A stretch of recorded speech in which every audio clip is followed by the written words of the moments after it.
you found a listing that the local folks, all the other investors had labeled a problem, right? Once it got to 91 days and relisted, all the investors around you had already looked at the deal. They probably looked at the deal twice. It was in a condition that just made them say no. So they gave up. You came in, fresh eyes, liked it, close to the water, saw the upside, was willing to do the work. You found the number that worked and you stuck to your guns. I think that's one of the greatest examples. I believe this is a critical housing market update. We have just done something, in my opinion, that we haven't done for at least a decade. I believe for the last decade, generally speaking, it has been a seller's market. I believe that is now over. We have just, as a country, gone to 4.1 months supply. We are clearly seeing inventory build, and we are now in a buyer's market. Now, what does that mean? Does that mean prices are going to crash and fall off the edge?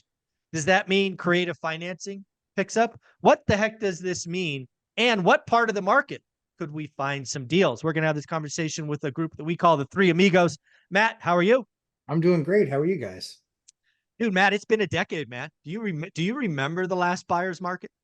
Yeah, I was about a decade ago, 12, 11, 12. Well, so the buyer's market for where people started talking about it being a buyer's market, right? You and I were buying in 8, 9, and 10 and borrowing from everybody that we could to buy, right? But we were like, the world's not exploding, we'll be okay. Right. And those deals are the ones that were the best. But just the common everyday man buyer's market for investors was probably around 2012 in my area. So yeah, over a decade ago. Yeah. So Dion, you've been doing this just about a decade. So you might have built your entire portfolio in a seller's market. I just want to tell you right now that if you wanted to grow, buyer's markets are a lot of fun. What say you? Can you imagine that I might have a contrarian view? Shocking. Everybody guess. I can name in just the last 4 years, 3 buyer's markets that I've bought in. Okay. And then I can talk about some before then, before I really understood the concept. But in the last 4 years, there are buyer's markets all the time. It's just identifying them is what's challenging. So I will cover through this video 3 in the last 4 years that I've purchased in. Well, don't just leave us hanging. Let's get one of them out of the way right now. What's one of the 3 buyer's markets? So the easiest one to articulate is watching what's going on with where the workers live. And in 2020, we had a massive shift to where remote work right now, 56% of Americans have to work in the office. That's a big number until you realize that means 44% don't. So what I did is I took the major metropolitan hub of where the work is located, which around us is Seattle or Tacoma. And I figured most people like me would commute 30 minutes to an hour on a normal day. That's just normal 5 days a week job. But with remote work, you only have to go in the office once or twice a week. So now I've pushed that out 30 or 45 minutes further. So this was a buyer's market for investors because rents pushed up because there was significantly more demand, but not for buyers. Because the remote workers are afraid they might get called back to the office next year and have to work in the office full time. So they're not buying, but they can rent further out of the city. A cheaper deal to them, way higher than what rents were in that area, is a deal for them. So I pushed out to 11 new markets, found 2 that I identified where I was going to house hack, so I would like to live there. And I found deals left and right on the MLS because investors hadn't realized how much rents were pushing up in that area and prices hadn't. And so I found actually 2 deals that I just started making offers on that made sense at numbers to me. And of course, I look for days on market. So I was watching how to invest, but also where to invest. And it was a buyer's market. This is investors in the last 2 years. And I'll say it now because I'm not shopping, but Kitsap County and Mason County in Washington, rents outpace the mortgage enough to get a return on a lot of deals in this area. I love that. That's just paying. I love it when you pay attention. You take actual information like, hey, work from home has exploded. We're not doing it. We don't have to go to the office 5 days a week. And you made some strategic decisions. And again, what's really awesome about that is, again, you're taking Tacoma incomes to a generally new area where that didn't exist before. So you can take some IT worker or program managers making 6 figures to a new city where, I don't know, $2,000 a month rent is nothing. where if you were local working at the latest, retailer, you couldn't afford that. So, and supply wasn't there. You're right? They weren't building. There wasn't a lot of construction in these two new areas. So it just meant more demand, prices go up. So I love that idea. One of the things that when I think about a buyer's market, again, as the guy that kind of looks at, I look at the entire country and then I look at like two submarkets, Central Valley and now Vegas. What I'm seeing now, which really harkens back to me, like 2012, right? 2008, 9, 10, 11, those were really foreclosures. All the buyers were gone. It was the best time to buy if you had the So stomach for it. Yeah. Wall Street came in, at least in my market, in 11, and it really was like an earthquake because suddenly things were bought at list price and, the game was over. Good times were over. But you still had what I really remember about 2012 was you had some existing home sales that were not foreclosures or short sales competing with foreclosures and short sales. So what this really meant is if they had to sell, right, not want to sell, had to sell, they unfortunately, given timing, were competing with, some pretty stressed inventory. So I remember many conversations with home sellers of existing homes. Probably many times we're own free and clear. They're like, well, I guess I got to take that number or something close to that. So it was a wild time. What do you remember about that era, Matt? I remember doing kind of whatever I wanted. It was awesome. Right when that cusp, like what you said, it was like all of a sudden over.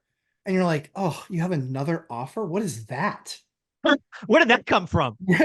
Who would be so rude as to put an offer on something I'm putting an offering in on? Yeah. But it's literally, you're exactly right. It was literally like overnight where all of a sudden I was the only one to dance with.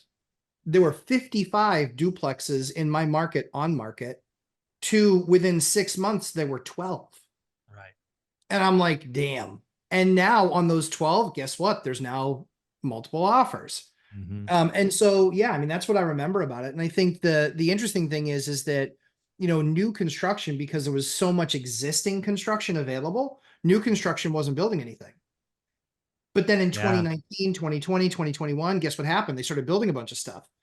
And so now in my market, in a market of only 30,000 people, they're bringing on 700 units in the next 2 years. Oh, wow. But the best part is they're all super crazy expensive. I love these guys because I get to be the hero to the guy who wants to live in this market that can't afford a $2,600 studio. I get to go, hey, brand new all inside, looks just the same as theirs does. I just don't have a doorman, but you also don't have 143 neighbors. And so I'm renting that studio out, that unit will do, those units in that building will do 15, 16, 17 easily, like breaking sticks. But we're going to, in the spring of next year, we'll push the numbers. We'll say 18, if they go vacant, we'll push the numbers 17, 18, because we know the alternative is $800 more and is a doorman worth $800 more to you and 3 blocks. If that's what it is, then that's what it is. But I think that's the opportunity that people don't see now is, to Dion's point, looking at, there's always a great market somewhere. And the other thing too is the asset. The asset types change in those markets as well. Is it a 4 unit? Is it a 2 unit? The world changed when you could all of a sudden get 5% down on a quadplex. The world changed. Yeah. That opened up the doors for a lot of people to consider that. We're selling one of our duplexes just because I'm like, you know what? It's just like what you were doing when you were talking about, hey, we're going to do Vegas, and we're kind of like plucking them off from the bottom. Right. Whether it was renewal rates or just it was maintenance stuff, whatever it was, it's just like this one, which one of these doesn't belong song? Right. And you're like, yeah, let's sell that one. And so we're kind of going through the portfolio and picking off 1 or 2 at the bottom, stacking cash, and then we'll buy the right assets. We'll be upgrading. We're using this as an opportunity to upgrade some existing assets. Yeah, the thing about a buyer's market, and again, most people that are following us have only known a seller's market, right? If we rewind the clock to a couple of years ago, if you weren't offering list price, you weren't getting a sniff. If you weren't having escalation clauses, waiving conditions, if you had an FHA or VA loan, you had no chance. right? It was the one of the most sickening sellers markets I had ever seen. Agreed. Now, a lot of people don't realize what a buyer's market means, right? You have options, you have time, you can ask for credits, you can get repairs, you can write an offer, heaven forbid, below list price. This is the time where really our community doing the work kind of pays off, right? Yeah. In a market where you've got 3 offers in 3 minutes, it's speed and cash. Are they I still in your market, Mike? Are they still seeing that median minus home with, I mean, essentially that's still fine. That still flies off the shelf, short, lots of offers, short time on market. Is that the part of the market that you're seeing where, it's kind of like median plus where that's happening? Yeah, median plus is ripe for disrespectful offers, but I'm seeing median minus non-perfect sit, which is Okay. net Interesting. different. Yeah, we're That is net different. I think buyers, I really do. I think I made a call a month ago that's going to prove really accurate. I think the second half of this year is going to be really slow. The average consumer is pissed off, scared, nervous, whatever it is. And they're like, I'm not buying, dude, I'm not even shopping for a home. Yeah. Right? They're not buying Yeah. Teslas anymore, right? Tesla's revenue was down. It's just I'm LVMH. Nope, luxury's out, dude. I talked about in the daily financial news, even the person that makes French fries is lowering expectations. Dude, if you're Yeah. cutting out French fries, I got to tell you, the consumer is tapped.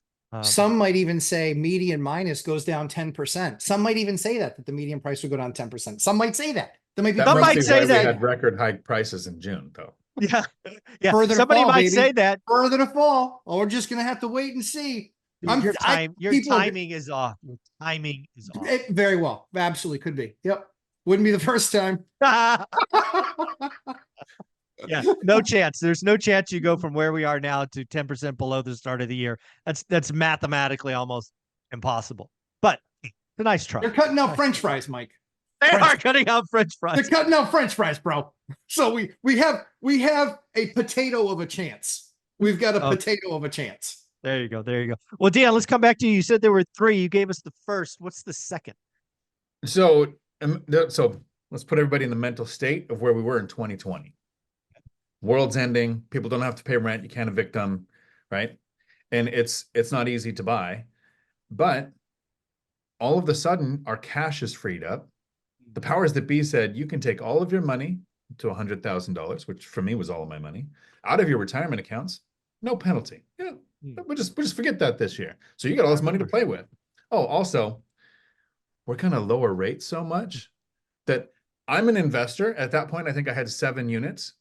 No, I just purchased the 4-plex. So I had 11 units. And I was thinking, okay, I'm going to sit back too, just like everybody else. And then this daily financial news guy, who's always irritating me with facts, goes, is anybody watching what's going on with interest rates and actually run the math on your deal at what we think interest rates are going to be? And we started looking at, the next quarter, the next cut. And I found deals again, based on cash flow of the new interest rates, and purchased that. I took the 401k money, purchased one of my best deals, my triplex, which I wouldn't have found if I wasn't looking for an asset class that has most of the time been a buyer's market, because home buyers don't want it and investors don't look for it. And it's called a house with an ADU. Most of us are going, I set up my search for small multifamily. I want a duplex, triplex, or 4-plex. Home buyers are looking for a house. And so they see the ADUs, but they don't want tenants, so they don't buy it. And investors don't even see it because they're not looking for it. And so that's how that buyer's market worked for me. And it was watching those two things: money to play with, and interest rates changed rapidly going down. They had been trending down, but they just all of a sudden went, because it was above 6 in 2018. And all of a sudden it was below 3. Yeah, it's wild. Dion, do you believe that there's going to be rate hikes before rate reductions, rate cuts before the end of the year? No, I don't. So I think there might be rate compression with lender fear going away. Right. But I don't see rate cuts coming down. So like everyone else, I hope they do. Of course. But what would be funny for me is if rates went down so much, I might consider selling a property. Because what's that going to do to price? So let's put a number on that. What 30-year money would cause Dion to possibly list something? 5%, 4%? 4. If it hit 4, I know I'd say it happened by the end of next year. But if it ever hits 4 again, and what that did to prices last time, right? I have one asset that I'm keeping because of emotions, and I know we're not supposed to do that, but it's the house I kept through the divorce, raised the kids in kind of thing. And it's my only single family. It's paid off. It's a $3,000 a month Section 8 tenant that I've talked to once in 2 years, right? So I don't have a lot of problems with that house. But I basically paid, I think, $150,000 when I totaled the debt I had on it. And now it's worth about $450. And so if interest rates plummet and it goes up to $550, I'd be like, yeah, I'll It's take not that emotion. $500,000 and walk away. So, I like it. I like it. Well, I love the fact that you're right. Again, going back to number 2 of 3, your buyer's market. If you can find a hole in the market that most people are missing, you're a hero. And now some of that's because the agent or the listing, whatever it is. I remember one of the best deals I found. I'm gonna call him a new realtor, listed a 10-unit building as a single family home. It didn't show up in the multifamily searches. Dude, it was, I remembered it's 10 units. It was 5,000 square feet. They were all 500 square foot. Oh, Listed in the MLS.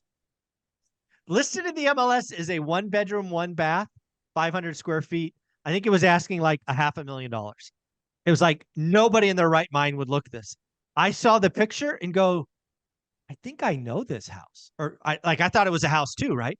sure. But I'm like, that's a building. I'm going to go drive by next time I'm there.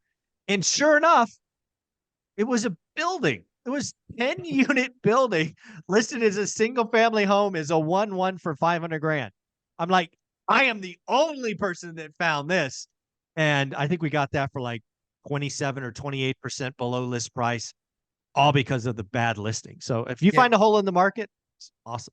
Cousin Moron's not allowed at the buffet this year. I mean, Dude, why didn't the seller pick that up? I mean, like, I understand why most people missed it, but if you're the seller and you're like, hey, let me check out the listing and it's listed as a house, don't you like raise your hand and say, fix that, you idiot? But hey, it was all right by me. Yeah. So the other thing about a buyer's market I want our audiences to realize is it's not all about price anymore. Now, most of us focus on price. Most of us want to crash. I want to be clear. All 3 of us want to crash. That's what I think a lot of people don't realize is all 3 of us would love a 25, a 30, shoot a 40% crash. so It would be good. amazing. So good. But sometimes it's not price. Sometimes you can actually get a better yield, cash on cash, return on capital with terms. So please skill up on terms. Understand how terms could just blow up a deal. We'll go to Dion first. What do you think of that? So that's the power of the buyer's market, is where you can actually set some terms. When it's a seller's market, you're just like, pick me. That's the term. Just to choose me out of all of these people trying to get your thing. But when it's that buyer's market, and it might not even be terms that are better than at another time, but you can do things like you don't have to waive contingencies, right? That seller's market. How many people did you hear say, "Oh, just get rid of your contingencies, make your offer more attractive"? I kind of want those contingencies. Yeah, I lose my earnest money if the bank changes their mind, right? Yeah. So yeah, buyer's market doesn't always just mean that supply has outpaced demand. It means something is shifted, and now you have negotiating power. Yeah. Matt, I know you've done a couple of deals with terms. This is what I want people to realize. In a buyer's market, the creative person's rewarded. Yes. And a lot of the people just think price. That's kind of like cute. Everybody can write a disrespectful offer, but the creative ones listen to the seller, listen to the motivation, and then write an offer that's truly win-win. And frankly, could be a better yield when you do the math. So what say you? I think the other issue too is you find very often it's like people are like, oh, I've written 10 offers and they were all disrespectful and I got none of them. And yeah, sounds right. The next 10, keep going. What do you think your hit rate should be? Like 60%? No, that's not how this goes. You need one deal. If you had 4 deals on your desk, you couldn't pick all 4 of them anyway. So you pick the best one. The idea is creating opportunity, and that can be done with seller financing. That can be done. I wouldn't have bought the deal that I just did in May was a 4-unit. it was allegedly 4 2-1s. It was 4 2-bedroom, 1-baths. It's really 4 3-bedroom, 1-baths. Number one. Number two is the guy flat out said, he's like, yeah, this is I want 750. And I was like, 750 doesn't work, because I knew what rates were. If rates were 7, 7.25, 7.5. It's like, numbers don't work. I was like, the only way I can make those numbers work is if you carry paper at 5%. That's interesting. Isn't it though? Let's have a conversation. We had the conversation, and 20 minutes later we were in agreement and we papered it. So 5% debt for 30-year AM, 10 years is when is the next time we can even have a conversation about anything changing. Yeah. When those, and agreed, is it it's a slim deal right now. I mean, it's like it's like a Crash Bro deal. It's tiny, it's slim. It might have 5 or 6 points in it, maybe 7 points in it. It's tiny. However, in the next year, it's going to be an 80%. 80%. I'll make 80% more than I'll net 80% on that deal. So I can then at that point accelerate the pay down. But why would I do that? It's 5% debt, not interested. And it's not papered with a bank, so they don't see it on a credit report. Yep. So at that point, that's debt that I love. That's debt that is fantastic for me. And actually it allows me to go do other deals, And so, yeah, I think that creative finance, absolutely. Seller finance, absolutely. It's any way that you can get a deal done where the numbers still legitimately work and you're not like squinting, like maybe. Like seller concessions are off the charts right now, because I just sold 2 properties. One seller concession, they were like, we want you to put in a fridge. I like, the house doesn't have a fridge right now. They're like, we want you to buy a fridge. I go, here's the fridge I'll buy. They're like, well, we want this one. Like, that ain't happening. So I gave them a $600 concession towards a fridge. They crushed me. On a $400,000 sale, I gave them a $600 fridge.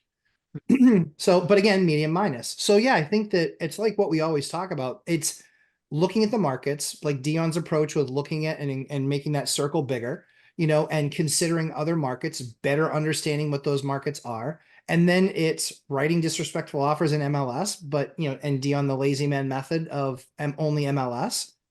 It works. It works. But if you want a little bit more volume, then you start doing a little bit more creative stuff and contacting people with stuff that's off market. Or when you go to see a house with your broker and they're showing a multifamily, I still go to them even if I'm not going to buy it.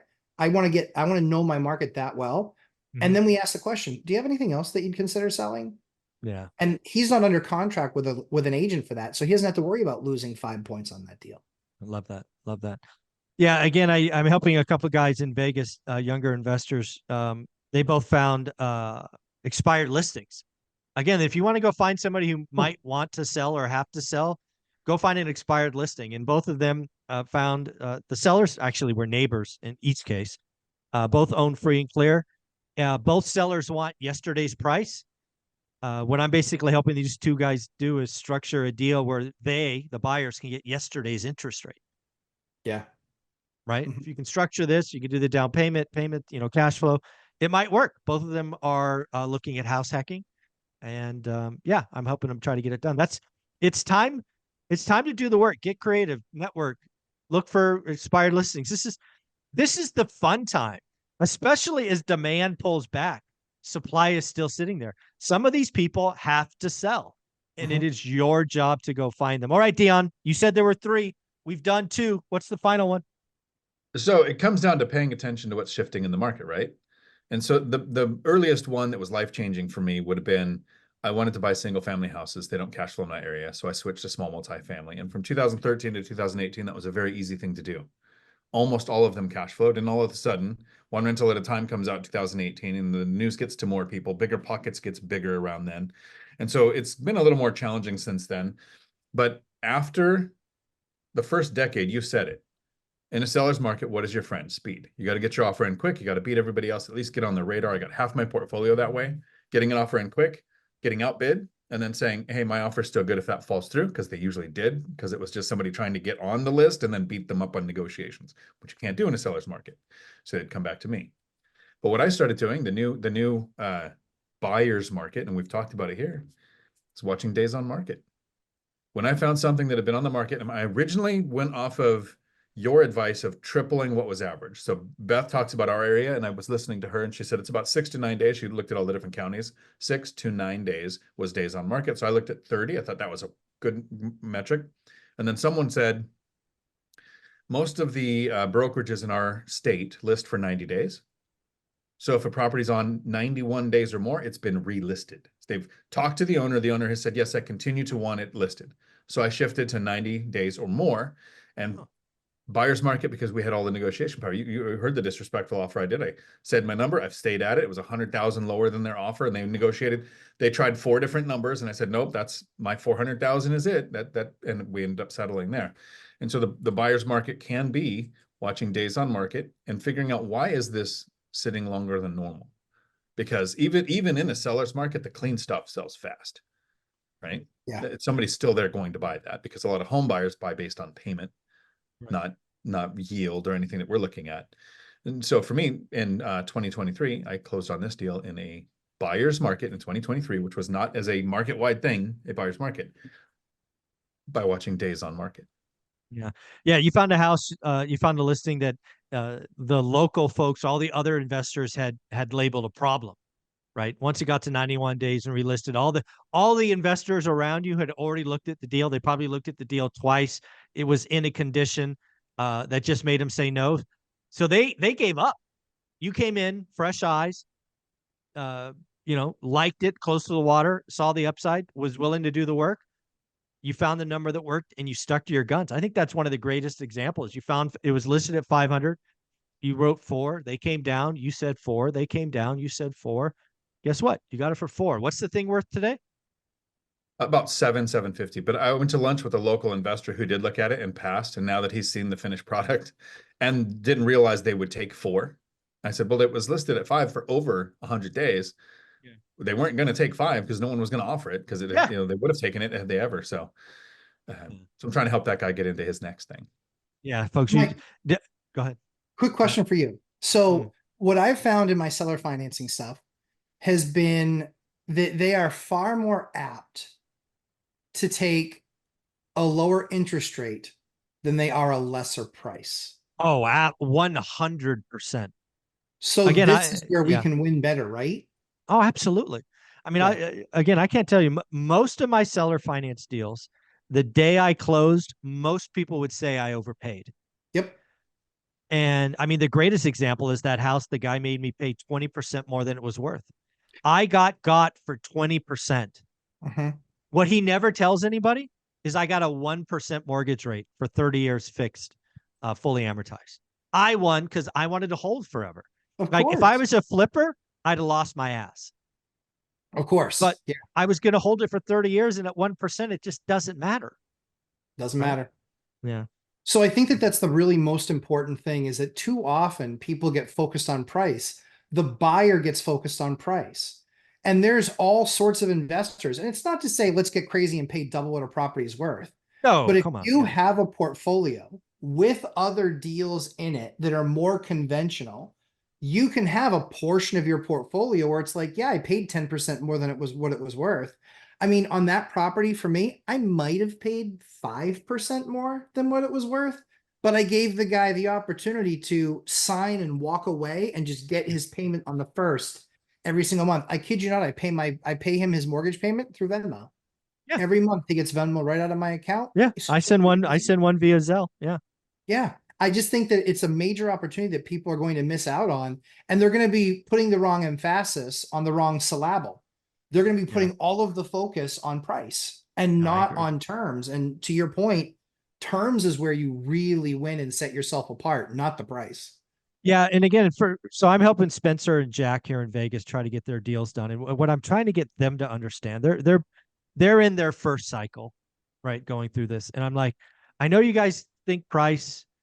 I know you guys like the seller financing thing is kind of cool and sexy to you, and you want to talk interest rate with the seller. I'm like, don't do that. Don't talk interest rate. Talk payment. Yeah. Right.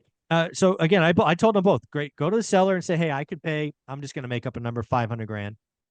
But here's the deal, Mr. and or Miss Seller. I want to hold this for 30 years. I'm a landlord. I'm going to have to cash flow this property. So given reserves, interest, taxes, yada, yada, yada, my payment to you can't be more than 1287. Get them thinking about 1287, 1287, 1287. And then, oh, by the way, when you write it up, you're going to have to say, oh, by the way, 1287 is a 1.9% mortgage rate, which again, they might freak out at. But again, Mr. and Mrs. Seller, I'm paying you more than it's worth. I've told you, I've shown you the numbers. I have to cash flow. This is no deal for me. I can only pay 1287. I've had that conversation 20, maybe 15 times. And every time they end up taking 1287 because I was very clear up front. I'm trying to help you. I'm going to overpay. I'm going to hold for 30 years. So I don't care if I overpay, but I can't have a payment $1 higher than this. Right. If you want 1288, I can't do the deal. It's 1287 or bust.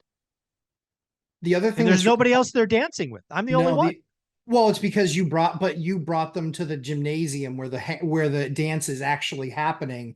Exactly. You were the one who got the music to play, and then you asked them to dance. Correct. So it's because no one else could do that part of the journey. But I think that that's the interesting part is this guy on my deal, he's making only $500 a month less than what he was making on rents, and he doesn't have to do any of the bullshit.